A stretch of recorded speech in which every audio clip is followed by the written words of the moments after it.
आज भी वो लड़का हमारे घर आया हुआ था और मेरी बड़ी बेटी को अपने साथ बाहर ले जाने की बात कर रहा था।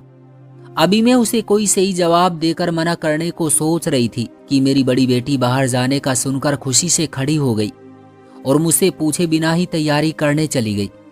मैंने उस लड़के को देखा तो वो मुझे अजीब जताती नजरों से देख रहा था। मैं उठकर अपने कमरे में बंद हो गई। मैं अब उस लड़के को पहचान गई थी। वो सिर्फ शिकारी था और हर वक्त घात लगाए रहता था। शुरू में वो मेरी बेटी से मिलने के लिए झिझक सी लिए मुझसे अनुमति मांगा करता था। मैं भी ये सोचकर उसे मिलने देती कि अच्छा लड़का है, शरीफ है। मगर आहिस्ता आहिस्ता उसकी झिझक खत्म होने लगी और जब से उसने मेरे घर का ये राज पाया कि मेरी बेटियां मेरे बस में नहीं है, उनके लिए मैं सिर्फ एक ऐसी माँ थी जो घरदारी में बिजी रहती थी, तो वो खुलकर सामने आ गया। मैंने कमरे में जाकर खिड़की से झांका तो वो लड़का मौका पाते ही उठकर घर को देखने लगा। वो हर चीज को ध्यान से देख रहा था। मैं उसके अंदाज पर ठिठक गई। मुझे तो उस पर पहले ही शक था कि वो लालची लड़का है, मगर अब तो यकीन हो गया था कि वो हमारे घर पर नजर रखे हुए है। मेरी बेटी तैयार होकर आई तो वो एकदम ध्यान देते हुए दीवानगी से उसे देखने लगा, जैसे उसके अलावा उसे कुछ नजर ना आ रहा हो। मैं दांत किचकिचा कर रह गई थी। मैंने सोच लिया कि मैं अपनी बेटी को इस चालाक लड़के से बचाकर रहूंगी, मगर मैं ये कैसे करती मुझे ये समझ नहीं आ रहा था। कुछ दिन तो मेरे इसी सोच विचार में गुजरे, मगर फिर अचानक उस लड़के ने ऐसी हरकत की जिसने मेरे होश उड़ा दिए थे। एक दिन वो अचानक सुबह के वक्त घर आ गया। वो एक आम सा दिन था और वो जानता था कि इस वक्त मेरी बड़ी बेटी यूनिवर्सिटी और छोटी कॉलेज जाती थी। मैं घर पर अकेली होती थी और वो लड़का हमेशा इतवार के दिन ही आता या फिर शाम के वक्त, मगर उस दिन वो सुबह के वक्त आ गया। मैं उसे देखकर हैरान हुई और सख्त लहजे में कहा कि इस वक्त मेरी बेटियां घर पर नहीं है, अगर तुम उनसे मिलना चाहते हो तो शाम के वक्त आना। वो मेरे शब्दों पर डिटाई से मुस्कुराने लगा और बोला कि मैं जानता हूं कि वो दोनों घर पर नहीं है, इसलिए तो अब आया हूं। उसके शब्दों पर मैंने ठिठक कर उसे देखा। वो बोला कि मैं अपनी सास से मिलने आया हूं, बहुत जरूरी काम है मुझे आपसे, और अगर आपने मेरा वो काम ना किया तो नुकसान ना सिर्फ आपका होगा बल्कि आपकी बेटियों का भी होगा। मैं जो उसके मुंह पर दरवाजा बंद कर देना चाहती थी, मजबूरन उस लड़के को घर में आने की अनुमति देनी पड़ी। वो घर में आते हुए कमीनी हंसी हंसते हुए अंदर आया, जैसे कि इसे किसी बड़े मकसद में कामयाबी मिल गई हो। और ये तो मुझे बाद में पता चला था कि वाकई वो किसी बड़े मकसद में कामयाब होने की वजह से ही मुस्कुरा रहा था। मैं सोच भी नहीं सकती थी कि वो लड़का इतने घिनौने इरादे रखता था। वो अंदर आकर बैठा तो मैं भी उसके सामने बैठ गई और गंभीरता से उसे देखने लगी। वो लड़का उस दिन घर को नहीं देख रहा था, बल्कि पहली बार उसकी नजरें मुझे देख रही थी। मुझे उस लड़के की जुर्रत पर हैरत हुई थी। मैंने सख्त लहजे में उसे पुकारा और कहा कि तुम्हें जो भी बात करनी है जल्दी करो, मैं बिजी हूँ और यहाँ हम बेशक अकेले हैं, मगर मेरा तुमसे इज्जत का रिश्ता है। मैं तुम्हारी सास हूँ, इसलिए बेहतर होगा कि तुम अपने दिमाग में इस रिश्ते की इज्जत रख कर मुझसे बात करो। मैंने ना चाहते हुए भी आखिरी में ये बात दोहराई थी, क्योंकि मैं महसूस कर चुकी थी कि उस लड़के की नजर उस वक्त एक दामाद की नजर नहीं थी, बल्कि वो मुझे सिर्फ एक औरत की तरह देख रहा था। मेरे बोलने पर वो जोर जोर से हंसने लगा और बोला कि किस रिश्ते की बात कर रही हैं आप? मेरी आपकी बेटी से ना तो शादी हुई है ना मंगनी हुई है। सिर्फ बात तय हो जाने से रिश्ते नहीं बन जाते। फिर अचानक वो अपने बोलने का अंदाज बदलकर बोला कि मैं तो अपनी चॉइस पर पछता रहा हूँ। आपकी बेटी से ज्यादा तो तुम खूबसूरत हो और जवान भी हो। वो लड़की तो अजीब सी और आम सी सूरत वाली है, मुझे उसके साथ अच्छा नहीं लगता। वो लड़का क्या बातें कर रहा था, मेरा तो दिमाग सुन्न सा हो गया था। उसकी हिम्मत पर मुझे इतनी हैरत हुई कि कितनी ही देर में कुछ बोल नहीं पाई थी। एकदम मैंने होश में आकर गुस्से से उसे देखा और बोला कि तुमने अच्छा किया कि अपनी असलियत बता दी। अब मैं तुम्हारी शादी अपनी बेटी से कभी नहीं होने दूंगी। मैं ऐसे बुरे चरित्र के इंसान से अपनी बेटी का रिश्ता कभी नहीं जोड़ सकती जो रिश्तों की असलियत भी ना पहचानता हो। मेरा खून गुस्से से खोल रहा था, मगर वो लड़का मेरी बात पर भी संतुष्ट सा बैठा रहा और मेरे खामोश होने पर सुकून से बोला कि तुम्हारी इस घर में इतनी हैसियत नहीं है कि तुम रिश्ते तोड़ने के फैसले करो। तुम अपनी बेटी को मेरे बारे में बताओगी तो वो तुम्हारा नहीं बल्कि मेरा यकीन करेगी, और अगर मैंने उसे यकीन दिला दिया कि मुझे यहाँ तुमने बुलवाकर अपने साथ गलत काम करने को कहा है, तुम्हारी बेटियां तुम्हें धक्के देकर इस घर से निकाल देगी। वो लड़का मेरी बेटियों की नजर में मेरी कम हैसियत देखकर ही इतना हद से बढ़ रहा था। मैंने उसका सुकून से भरा हुआ चेहरा देखा तो एक पल के लिए मेरा दिल चाहा कि उसको श्राप दूं और अपने कमरे में चली जाऊं। मगर ये बात बहुत खतरनाक थी। अगर वो यहाँ बैठा रहता और मेरी बेटियां आ जाती तो वो खुद को बचाने के लिए मुझ पर इल्जाम लगा देता, और उसकी बात किसी हद तक सच ही थी कि मेरी बेटियां उसका यकीन करती और मुझे धक्के देकर घर से निकाल देती। मेरा दिल डर से कांप उठा था, मगर मैंने अपने चेहरे पर अपना डर दिखने नहीं दिया और उस लड़के को जो बात बताई वो उसे चौंका गई। मैं बोली कि अब भी मैं उन दोनों के रिश्ते करने या ना करने का हक रखती हूँ, क्योंकि उनके बाबा को भी अपनी बेटियों की कमअक्ली का बहुत ही एहसास था। इसलिए वो वसीयत कर गए थे कि जब तक दोनों बेटियों की शादी में मेरी मर्जी शामिल ना हुई तब तक उन दोनों की शादी नहीं होगी, और अगर फिर भी उन्होंने जिद में शादी की तो ये घर उनके बजाय मेरे नाम हो जाएगा। मैंने ये झूठी वसीयत बताते हुए दिल में अपने पति से माफी मांगी थी, मगर मेरी चाल कामयाब हुई और वो लड़का मेरी बात पर कुछ बेचैन सा हो गया था। मैंने उससे पूछा कि अगर उसे मेरी बेटी से शादी करनी है तो वो कोशिश करे कि मुझे तंग ना करे, वरना उसका काम खराब हो जाएगा और ये घर मुझे मिल जाएगा। मैंने जानबूझकर बार बार घर के बारे में बात की थी, क्योंकि मैं जानती थी कि वो इसी घर के लालच में ही मेरी बड़ी बेटी से शादी कर रहा था, वरना ये सच था कि वो दोनों बहनें आम सी सूरत की लड़कियां थी, जबकि उनसे ज्यादा मैं बहुत खूबसूरत और जवान लगती थी। मेरी बात पर वो लड़का कुछ देर मुझे देखता रहा और फिर बोला कि मेरे पास तुम्हारी बेटी का एक ऐसा राज है कि तुम ना चाहकर भी उसकी शादी मुझसे ही करवाओगी। मैं उस लड़के की बात पर अंदर ही अंदर घुट गई। वो कुछ तो ऐसा जानता था कि जिससे उसकी इतनी हिम्मत हुई थी कि वो मेरे सामने खुलकर बोल रहा था। मेरी खामोशी और हैरत पर उस लड़के ने खामोशी से अपने मोबाइल पर एक वीडियो चलाई और मोबाइल मेरे सामने किया। मैं उसके मोबाइल की स्क्रीन पर देखकर हैरान रह गई। वो मेरी बड़ी बेटी की गंदी वीडियो थी। वो वीडियो देखकर मेरा सर शर्म से झुक गया था। मैंने बहुत मुश्किल से अपना लहजा मजबूत रखा और उस लड़के से कहा, ये वीडियो बनाई हुई है। वो मुझे एक एडिट की हुई वीडियो दिखाकर क्या जताना चाहता था? मेरे लहजे की मजबूती से भी उस लड़के पर कोई असर नहीं हुआ था। वो बोला कि मेरे पास ऐसी बहुत सारी वीडियोज और फोटो हैं और सारी वीडियो बिल्कुल असली है। एक बार मैंने ये वीडियोज इंटरनेट पर डलवा दी तो सच झूठ का पता भी चल जाएगा और तुम लोगों की इज्जत भी मिट्टी में मिल जाएगी।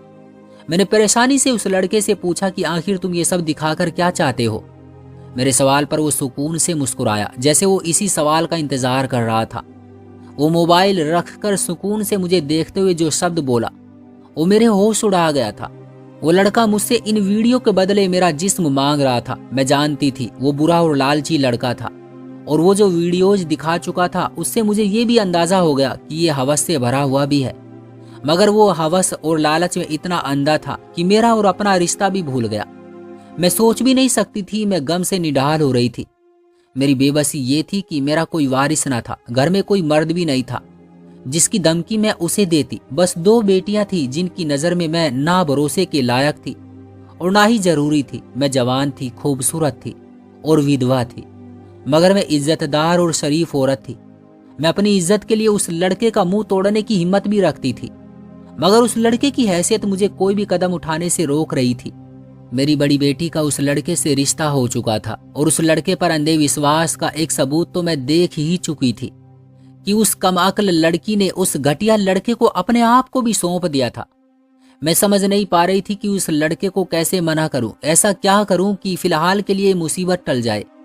मुझे सोचों में गुम बैठी देखकर वो लड़का उठा और मेरे पास आकर बैठ गया। मुझे झटका लगा था। वो लड़का बदतमीजी पर उतर आया था।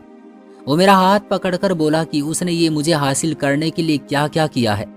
उसकी नज़र मुझ पर तब पड़ी थी जब वो पहली बार मेरी बड़ी बेटी की दोस्त की हैसियत से हमारे घर आया था। तब मेरे पति भी जिंदा थे और मैं खूबसूरत अच्छे रंग के कपड़े पहने हंसती मुस्कुराती रहती थी। जब उस लड़के ने मुझे जैसी जवान औरत को देखा तो उसकी नीयत में फितूर आ गया। उसने मेरी बड़ी बेटी को दोस्ती की बजाय मोहब्बत के जाल में फंसाना शुरू कर दिया और फिर आखिरकार वो रिश्ता करवाकर हमारे घर में मजे से आने जाने लगा। वो इसी मौके की तलाश में था जो कि जल्द मेरी बेटी की वजह से उसे मिल गया था। वो बोल रहा था कि दुनिया के सामने इसका रिश्ता मेरी बेटी से होगा, मगर वो मुझसे छुपा हुआ संबंध रखना चाहता था। मुझे लगा किसी ने मेरे जिस्म पर अंगारे डाल दिए थे। मैंने उस लड़के से अपना हाथ छुड़वाने की कोशिश की, मगर वो मुझे छोड़ने के लिए बिल्कुल तैयार नहीं था। वो मुझे ब्लैकमेल कर रहा था कि अगर मैंने उसका साथ ना दिया तो वो मेरी बेटी की वीडियो लोगों तक पहुंचा देगा। मेरी बेटी तो वैसे भी उसी के हाथ में थी, वो मुझे मजबूर कर रहा था। उस दिन मेरी बेटियां घर आई तो मैं अपने कमरे में बंद पड़ी रही थी, और दुख की बात तो ये थी कि उन्हें कोई फर्क नहीं पड़ा था। खाना बना हुआ था, उनके लिए यही काफी था। मैं सारा दिन कमरे में बंद रही और अपनी किस्मत को रोती रही। न जाने कितने दिन मेरी दिमागी हालत बिगड़ी रही थी, और मुझे एक ही डर सता रहा था कि हमारे घर की बदनामी ना हो जाए और लोग हम पर थू थू ना करें। मगर ऐसा कुछ नहीं हुआ और घर में बिल्कुल सुकून छाया रहा।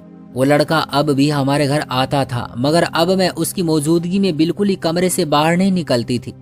मैं उस लड़के की असलियत जानने के बावजूद अपनी बेटियों को कुछ नहीं बता सकती थी, मगर मैं नहीं जानती थी मेरा यूं खामोशी से एक तरफ हो जाना कितना बड़ा तूफान लाने वाला था। अगर मुझे अंदाजा होता तो मैं जरूर अपनी बेटियों को सच बताने की कोशिश करती, मगर मैं उनका खुद पर विश्वास न होने के डर से खामोश रही थी। मौसम बदल रहा था, गर्मियां आनी शुरू हुई तो हमेशा की तरह मैंने गर्मियों के कपड़े खरीदने को सोचा। मैंने अपनी बेटियों से बात की तो वो दोनों बोली कि उन्हें मेरे साथ बाजार नहीं जाना। मेरे पति की बड़े बाजार में चलती दुकानों से हर महीने पैसे आते थे जो मेरे ही हाथ पर रखे जाते थे, इसलिए बेटियों के मना करने पर मुझे खुद ही बाजार जाना पड़ा, क्योंकि उन दोनों की जिम्मेदारी मुझ पर ही थी। छुट्टी के दिन मैंने दोनों बेटियों को घर बैठी देखकर बाजार जाने की तैयारी कर ली।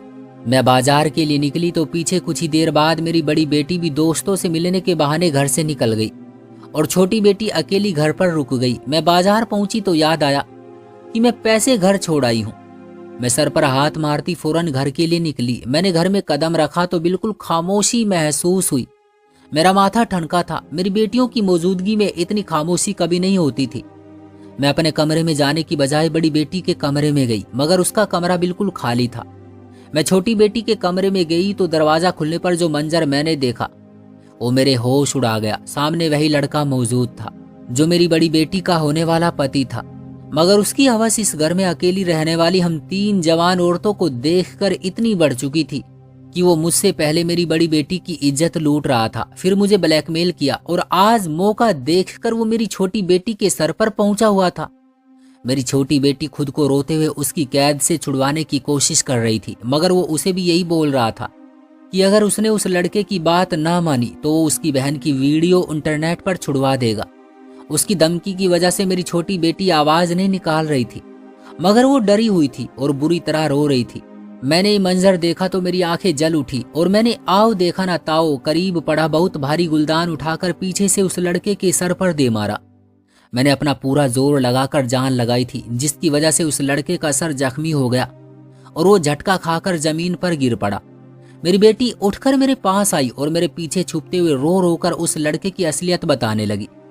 मैंने अपनी बेटी को चुप करवाया। उस लड़के को देखा, वो तो जैसे बिल्कुल बेजान सा जमीन पर पड़ा हुआ था। हमने उसका सांस चेक किया तो हमारे सर पर जैसे घर की छत आ गिरी थी। वो लड़का मर चुका था। मैं बुरी तरह घबरा गई। मेरा मकसद उसे मारना नहीं था, मैं तो अपनी बेटी को उससे आजाद करवाना चाहती थी। मेरी बेटी एक तरफ जमीन पर बैठी रोती जा रही थी और मेरे हाथ कांप रहे थे। मुझे पूरा यकीन था कि अगर कत्ल का केस हुआ तो मेरी बेटियां सारा इल्जाम मुझ पर डालकर खुद आजाद हो जाएंगी। मैंने बेटी को कहा कि इस लाश का अब हम क्या करें? मैंने तुम्हें बचाने के लिए इसे मारा था, मगर ये तो बिल्कुल ही मर गया। मेरी बात पर मेरी बेटी ने सर उठाकर मुझे देखा और फिर जल्दी से बोली कि हम इस लाश को घर के पिछले लॉन में दबा देते हैं, किसी को पता नहीं चलेगा। मुझे परेशानी थी कि अगर लोगों ने इसे घर में आते हुए देखा होगा तो वो सब शक में पड़ जाएंगे कि लड़का घर में गया मगर वापस नहीं निकला। इस पर मेरी छोटी बेटी ने मुझे तसल्ली दी और बताया कि उस लड़के ने इस पर हमला करने से पहले ये देखा कि घर पर कोई नहीं है। फिर उसने बताया कि वो बहुत सावधानी से और छुप कर आया था और उसने मेरी बेटी से भी वही बात की कि वो उससे संबंध बनाए रखेगा, मगर इस बारे में किसी को पता नहीं चलने देगा। मुझे उस लड़के के घटियापन पर गुस्सा आ रहा था। मेरे दिल में उसे मार देने का जो पछतावा पैदा हुआ था वो खत्म हो गया था। मैंने अपनी बेटी के साथ मिलकर उस लड़के की लाश उठाई और उसे लॉन में ले गई। हम दोनों खुदाई कर रहे थे कि मेरी बड़ी बेटी घर पहुंच गई। वो उस लड़के की लाश देखकर चीख उठी थी और बुरी तरह रोने लगी थी। जब उसे पता चला कि इस लड़के की मौत मेरे हाथों हुई है तो वो भड़क उठी और मुझे बुरा भला कहने लगी। उसने चीखते हुए कहा कि वो मेरी नीयत को पहले ही जान चुकी थी। मैंने उसका खूबसूरत मंगेतर देखा तो मेरी नीयत खराब हो गई और मैं उस लड़के को काबू करने की कोशिश करती रही, मगर जब वो हाथ ना आया तो उसने घर बुलाकर मैंने खुद को पेश किया और उससे जिद की कि वो छुपकर मेरे साथ संबंध रखे, मगर वो लड़का मेरी बड़ी बेटी को धोखा नहीं देना चाहता था, इसलिए वो नहीं माना। ये सब बातें उस लड़के ने मेरी बेटी को बताई थी, क्योंकि उस दिन उसकी ब्लैकमेलिंग के बावजूद मैं उसकी चाल में नहीं फंसी थी और उससे कह दिया था कि वो जब चाहे वीडियो दुनिया को दिखा दे, मुझे इस बात से फर्क नहीं पड़ेगा, बल्कि मेरा फायदा हो जाएगा। उसका रिश्ता मेरी बेटी से खत्म हो जाएगा तो ये घर बच जाएगा। मेरी इस बात ने उस लड़के को गुस्सा दिला दिया था। उसकी सारी चालें नाकाम हुई थी और मैं उठकर अपने कमरे में बंद हो गई थी। बदले में उसने मेरी बेटी को मेरे खिलाफ कर दिया था। मैं अफसोस से अपनी बेटी को देख रही थी, जो मुझे बातें सुना रही थी और बोल रही थी कि उसने अपने मंगेतर की ये सब बातें सुनने के बावजूद मुझ पर तरस खाया और मुझे घर से नहीं निकाला, मगर उसके ख्याल में मैं इस काबिल नहीं थी कि मुझे इतनी इज्जत दी जाती। मुझे उसके शब्दों से इतना दुख पहुंचा कि मैंने खड़े होकर उन दोनों को देखा और बोली कि वो दोनों चाहे तो पुलिस को बुला लें, ये जुर्म मैंने किया है और मैं इस जुर्म को स्वीकार करके जेल जाने के लिए तैयार हूँ। मैंने उनसे कहा कि वैसे भी ऐसी आज़ादी का कोई फायदा नहीं जब मेरा कोई ठिकाना ही नहीं है और मैं इतनी सेवा करने के बावजूद उन दोनों की नज़र में भरोसे के लायक नहीं बन सकी थी। मैं अपनी बात पूरी करते ही अपने कमरे में चली गई थी। मेरी आंखों में आंसू बहने लगे थे। मेरी बेटियां मुझे शुरू से ही कभी मां नहीं समझती थी। उनका बाप यानी मेरा पति कुछ साल पहले इस दुनिया से चला गया था। बाप की मौत के बाद वो दोनों बहनें बिल्कुल ही आज़ाद हो चुकी थी। मेरे लिए उनकी इतनी मेहरबानी बहुत थी कि वो मुझे घर में रहने दे रही थी, वरना मैं जानती थी कि ये घर भी उन दोनों के नाम था। मैं जवान और खूबसूरत थी, सौतेले चाचा के पास रही थी और नौकरों वाली जिंदगी गुजार रही थी। चाचा ने अमीर मर्द देखकर मेरी उससे शादी कर दी। मेरा पति मुझसे आधी उम्र बड़ा था। उसकी जवान 2 बेटियां थी जो उम्र में मुझसे कुछ साल ही छोटी थी। मेरा पति बहुत अच्छा इंसान था और मेरा बहुत अच्छा ख्याल रखता था। मैं अपने पति की तरफ से मान और इज्जत पाकर खुश हो गई, मगर मेरी खुशी ज्यादा दिनों तक नहीं रहने वाली थी। मेरा पति शादी के कुछ ही साल बाद मर गया था और उसकी बेटियों ने मुझे घर से नहीं निकाला, मगर उसने अपने रवैये से ये जता दिया कि इस घर की मालकिन वो है। मेरी मजबूरी थी, मेरा कोई और घर नहीं था। अपने पति से उस दिन बहुत गिला महसूस हुआ जब उसके वकील ने घर के कागजात लाकर दोनों बेटियों के दस्तखत करवाए और बताया कि वो घर उनके बाप की वसीयत के मुताबिक अब उनका हो चुका था। मेरे पति ने ना कभी अपनी जिंदगी में अपनी बेटियों की नजर में मेरी कोई हैसियत बनाई थी, न मरने के बाद मुझे कोई हक दिया था। उल्टा वो मुझे अपनी बेटियों का मोहताज कर गया था और मैं अपनी जवानी बर्बाद किए अपनी ही उम्र की जवान लड़कियों की मां बनकर उनकी सेवा करने लगी थी। इस सेवा का भी मुझे कोई सिला नहीं मिला था। मैं जो पहले ही खाली हाथ थी, बाद में भी खाली हाथ रह गई। अपने पति की मृत्यु के बाद अभी मैं घर के मामलात संभालने की कोशिश में थी। एक दिन अचानक बड़ी बेटी के लिए रिश्ता आ गया। लोग देखने में बहुत अच्छे थे और लड़का भी खूबसूरत और शरीफ लगा था। सबसे बढ़कर ये रिश्ता मेरी बड़ी बेटी की मर्जी से आया था, इसलिए मेरा रोल सिर्फ इतना था कि मैं उनसे बात करती। मैंने उनसे सोचने का वक्त लिया और फिर 2 दिन बाद बेटी के कहने पर हाँ कर दी। रिश्ता पक्का हो गया और उनकी शादी 7-8 महीने के बाद की रखी गई। लड़का कुछ दिन तो शरीफ बना रहा, मगर फिर अपनी असलियत पर उतर आया। वो अक्सर बेवक्त हमारे घर आ जाता और मेरी बेटी से लंबी लंबी मुलाकातें करता। जब उसका घर में मिलने से भी दिल नहीं भरा तो उसने घर से बाहर जाने की अनुमति मांग ली। वो जान गया था कि मेरी हैसियत इतनी नहीं है कि मैं अपनी बेटी को रोक सकती। उसने मेरी बेटी से कहा कि वो घर में सुकून महसूस नहीं करता क्योंकि उसकी सास उस पर नजर रखती है। वो नाराज होने की एक्टिंग करने लगा कि मुझे उस पर शक है, इसलिए मैं उस पर नजर रखती हूँ कि कहीं वो हद ना पार कर दे। वो लड़का यास था, मैंने उसे ठीक पहचाना था। जैसे वो घर में घुसता जा रहा था, मुझे वाकई डर था कि वो अपनी मंगेतर की इज्जत पर हाथ न डाल दे। उस लड़के की शिकायत लगाने पर मेरी बड़ी बेटी ने उसके सामने ही हंगामा खड़ा किया और मुझे बुरा भला कहने लगी। मैंने उसे समझाने की कोशिश की तो वो मेरे चरित्र पर बात ले आई और मुझे ताने देने के अंदाज में बोली कि ये औरत खुद इतने हल्के चरित्र की थी, इसलिए तो इसने जवान बेटियों वाले मर्द से भी शादी रचा ली। मगर मेरा जवान और खूबसूरत मंगेतर इस औरत से अब बर्दाश्त नहीं हो रहा था। मैं इन शब्दों पर हैरान रह गई थी। मैं जानती थी वो मेरी इज्जत नहीं करती, मगर उनके दिल में मेरे लिए उसने इतना जहर भरा था, मैं सोच भी नहीं सकती थी। उस दिन के हंगामे के बाद उस लड़के ने मुझसे किसी रस्म के बारे में भी अनुमति मांगना छोड़ दी। वह हर आए दिन घर में आता और मेरे सामने मेरी बड़ी बेटी को अपने साथ ले जाता और घर की छोटी बेटी से भी दोस्ती बढ़ा रहा था। मैं दिन ब दिन अलग थलग होती जा रही थी उन लड़कियों के उलट मैंने उनको दिल से अपनाया था और उन्हें अपनी औलाद ही समझा था। इसलिए मेरा दिल कुढ़ता रहता था, मगर मैं खामोश रही थी। लेकिन उस लड़के ने अपनी हद से बढ़ने की कोशिश की। पहले उसने मुझे काबू करना चाहा, मगर जब मैं हाथ न आई तो वो छोटी बेटी के सर पर पहुंच गया। उसका मकसद न सिर्फ इस घर को हासिल करना था, बल्कि वो इस घर में दामाद की हैसियत से रहते हुए हम तीनों लड़कियों से संबंध बनाना चाहता था। लेकिन मैंने उसका मकसद नाकाम करके उसका कत्ल कर दिया और खुद कातिला बनकर अब जेल जाने को तैयार हो गई थी। मुझे लगा कि ये भी ठीक ही था, मेरे पास कोई ठिकाना नहीं था। जेल में कम से कम मुझे 2 वक्त की रोटी मिलती रहेगी। अपने पति की इज्जत और मान का बदला मैंने उसकी बेटियों को उस अय्याश लड़के से बचाकर चुका दिया था। मगर मैं जो सोच रही थी वैसा बिल्कुल नहीं हुआ। मुझे कमरे में बंद हुए अभी घंटा भर ही हुआ था कि दोनों बहनें मेरे कमरे में आई और मुझसे माफी मांगने लगी। छोटी बहन ने अपनी बड़ी बहन को पूरी हकीकत बता दी थी और उसे ये भी बताया कि मैं नहीं बल्कि वो लड़का बुरे चरित्र का था। उस लड़के ने मेरी छोटी बेटी को ब्लैकमेल करते हुए मेरे बारे में भी बता दिया था कि वो मुझे हासिल करने की कोशिश करता रहा, मगर उसका काम नहीं बना था। लेकिन उन दोनों बहनों को अपने काबू में करने के बाद मुझे अपने हाथ में करने का इरादा रखता था। वो दोनों मुझसे माफिया मांगने लगी और बोली कि चाहे वो मुझसे जितनी भी लड़ाई कर लें, मगर उन्हें मुझसे प्यार था और वो मेरी इज्जत भी करती थी। इसलिए उस लड़के की बातों पर मेरी बड़ी बेटी ने यकीन नहीं किया और अब भी मेरे जेल जाने का सुनकर घबरा गई थी। उन्होंने मुझसे माफी मांगकर ये भी बता दिया कि उनके बाबा ने वसीयत में मेरा हर महीने का खर्चा लिखा था, जो वकील ने उनके कहने पर मुझे नहीं बताया था, क्योंकि उन्हें डर था पैसा मिलने पर मैं उन्हें छोड़ जाऊंगी। मैंने उन दोनों को खुले दिल से माफ कर दिया और उन्हें यकीन दिलाया कि मैं उन्हें छोड़कर कभी नहीं जाऊंगी।